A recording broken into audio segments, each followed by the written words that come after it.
Hi, I'm Michelle Gordon, and I'm the author of the Earth Angels series. And recently I've had some feedback and reviews on one of the books in the series, which is called The Other Side.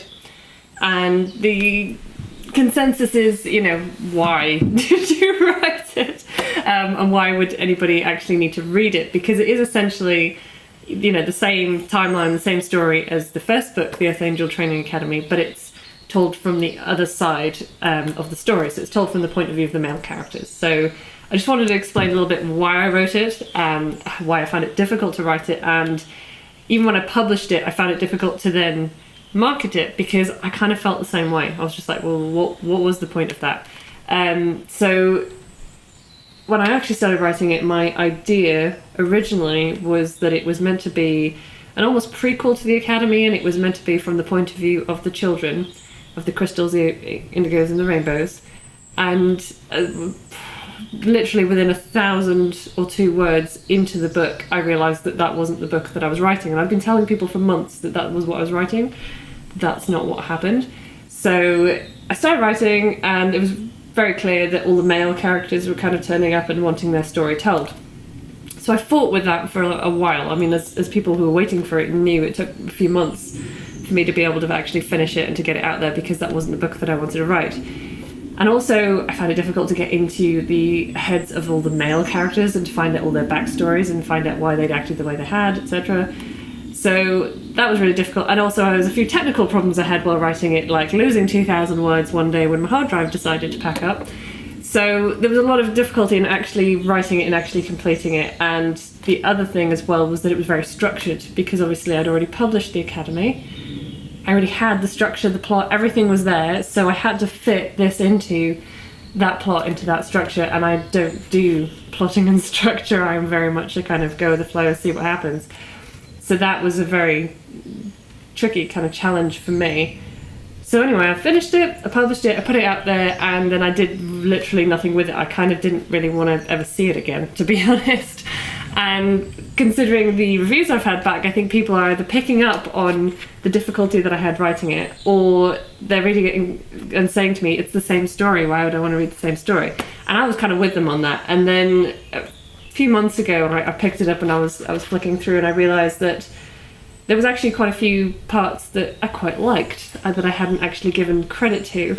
There was also quite a bit of information that is actually, kind of helpful, is actually useful to the rest of the series, because there's a few characters that we were introduced to in this book that are main characters in the Twin Flame books, which come later on. So, is it worth reading?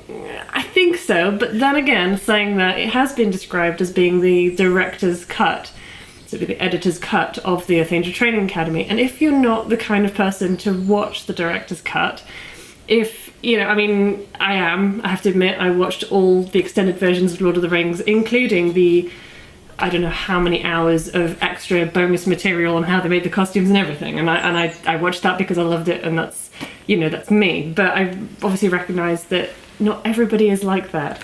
So, just for the people that want the main points of the story, but they don't want to have to read the book, I'm going to do a little spoiler edition. I'm going to tell you what actually happens in the book that you need to know for later on in the series, so that you don't actually have to read it.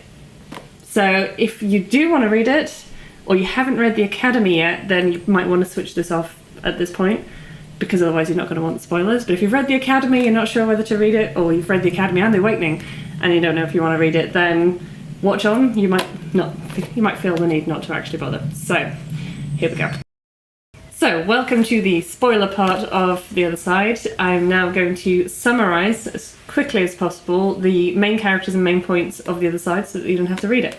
So, the main character of this book is Mikey, who turns into Linen. He's Mikey on Earth. He crosses over to the other side by getting hit by a car, and then he becomes Linen, who eventually takes over the Earth Angel Training Academy, turns it into the school for the Golden Age children. So the main themes with Linen are that we get to see his relationship with Arya develop. We get to see him and Arya go to the elemental realm and the angelic realm to recruit the teachers for the school. So So there's some humorous moments and some quite nice moments between the two of them, but mainly we just get to see his background story. We get to see him struggling with the concept of taking over the academy. He meets up with the recruitment souls and gets their help with the planning and everything. And yeah, I suppose it is basically the fill-in, the backstory with Lily. With Starlight, who is also one of the main characters, we get to see all of the behind the scenes of her going to the crystal world, the indigo world, the rainbow world. So we get, to see what they look like. We also understand that she oversees everything. She is the one that looks after the entire universe. So she can see the future of Earth. She can see the whole thing. And she visits Gold quite a lot. So she shows this future vision to Gold and he freaks out a little bit, which kind of gives us the idea of what's sort of going to happen in The Awakening. We also find out that she and Gold are twin flames.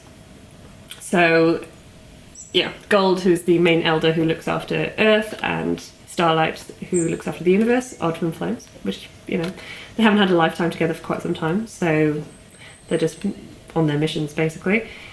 We also find out that Starlight and Velvet were actually sisters. So Velvet believes herself to be an old soul, but actually she was originally an angel, and she is actually the angel of fate. So, Starlight's sort of thinking about missing being with Velvet, Violet, as she's known on Earth. So we get to see the sort of dynamics of that, which that does come up later on in the Twin Flame books as well. The other characters that we get to find out more about, we get to find out the backstory with Corduroy and Velvet. So we get to find out why he's so miserable. We get to find out why, his relationship with Velvet and how he's been in love with her all this time. And in some of their lifetimes, he's lost her and things have happened. And so we get to, we get a little bit more sympathy for Corduroy, I think, because we see where he comes from. With Leguz, we get to see a little bit more of his life with Velvet in Atlantis. So you find out a little bit more about possibly why he acts the way he does in The Awakening in terms of what happens in Atlantis. So basically, when they're in Atlantis and Velvet has the vision of the end of Atlantis, and she's the angel of fate, so of course she'd be the first to know, she sees that she's supposed to turn everybody into merpeople, and that's how the people of Atlantis escaped into the seas and escaped the end of their world. But what we didn't see from the Academy is that when she made all the changes and, when she gave all of her energy to all the people to turn them into merpeople, and she basically drained herself and then she died, was that when she first started that process, she was actually pregnant. So she was supposed to have her and Leguz's baby, and she lost the baby during the process of that. So there's something in Leguz that is hurting quite deeply, the fact that, they never got a chance to have a child together, and in his subsequent lifetimes, Leguz never has children after that point. So that's just a little backstory with them.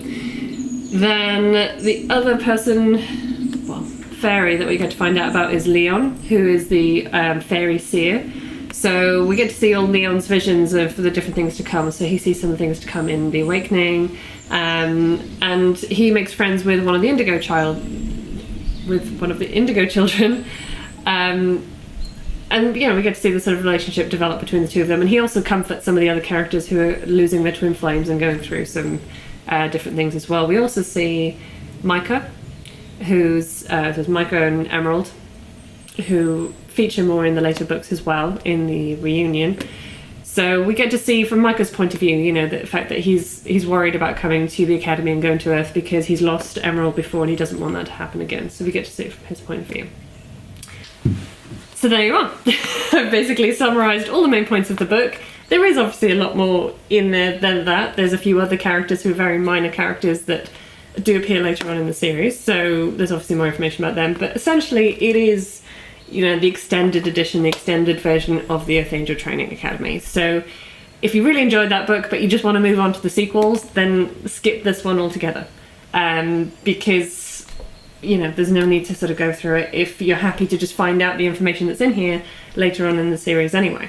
So I hope that has helped in some way. And I hope you're not watching this if you do actually want to read the book, because I've just given away all the main plot points. So and if you do read the book and you do actually enjoy it, please do leave a review, because so far there aren't very good reviews for it. So, just for the geeky ones out there that actually like the director's cut, then that would be great. So thanks for watching, and I'll see you again.